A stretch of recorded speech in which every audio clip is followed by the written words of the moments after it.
ဘယ်သူမှမသိသေးတဲ့ဂျင်းကိုရက်60တိတိစားပေးရင်ရလာမယ့်အကျိုးကျေးဇူး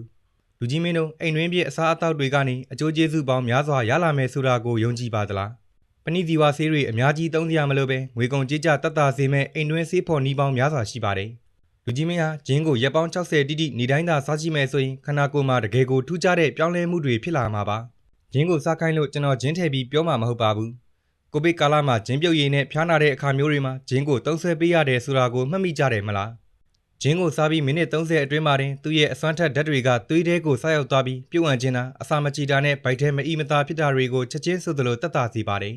ပထမဆုံးနေ့ကစပြီးခန္ဓာကိုယ်တွေကရောင်ရမ်းမှုတွေကိုတိုက်ဖြတ်ပေးမဲ့အစွမ်းတွေကိုစရရှိနေပြီးဖြစ်သလိုတနေ့ကိုဂျင်း2 ဂရမ်လောက်စားပေးရုံနဲ့တင်ဘေးထွက်ဆိုးကျိုးလုံးဝမရှိဘဲအကိုက်အခဲပျောက်စေတောက်ထားသလိုမျိုးအစွမ်းထပ်ပါတယ်လီဘက်လောက်ရောက်လာရင်တော့နာတာရှည်နာကျင်ကြိုက်ခဲမှုတွေစပြီးရောကျလာမှာဖြစ်ပါတယ်လေးလာမှုတွေအရကြွသားနာကျင်မှု25%လောက်တက်တာလာပြီးအစစ်အမြစ်ရောင်ရမ်းနာကျင်တာတွေလည်းတိတိတတ်တာအခြေအနေကောင်းလာတာကိုတွေ့ရပါတယ်သွေးစစ်ကြည့်ရင်တော့ခန္ဓာကိုယ်တွေကရောင်ရမ်းမှုပြတဲ့အညွှန်းကိန်းတွေက23ကနေ28%အထိကျဆင်းသွားတာကိုတွေ့ရမှာပါ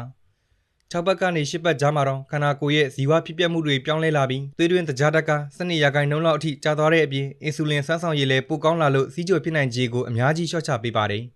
ရက်ပေါင်း60ပြည့်သွားတဲ့အခါမှာတော့တကယ်ကိုတိုင်းတာလို့ရတဲ့ပြောင်းလဲမှုကြီးကိုဖြစ်လာပါပြီ။မကောင်းတဲ့ကိုလက်စထရော LDL 10%လောက်လျော့သွားမယ်။နာတာရှည်ရောင်ရမ်းမှုတွေလည်းတိတိတတ်တာတက်တာသွားပါလိမ့်မယ်။နောက်ပြီးဇီဝဖြစ်ပျက်မှုတွေကောင်းလာတာကြောင့်ကိုယ်အလေးချိန်2ပေါင်ကနေ3ပေါင်လောက်အထိအလိုလိုကျသွားနိုင်တယ်လို့နှလုံးရောဂါဖြစ်နိုင်ခြေကိုလည်းလျှော့ချပေးနိုင်တာမို့ဂျင်းကိုနေတိုင်းစားပေးတာကတကယ်ကိုအကျိုးရှိတဲ့အလေးအထားတစ်ခုပဲဖြစ်ပါရခင်ဗျာ။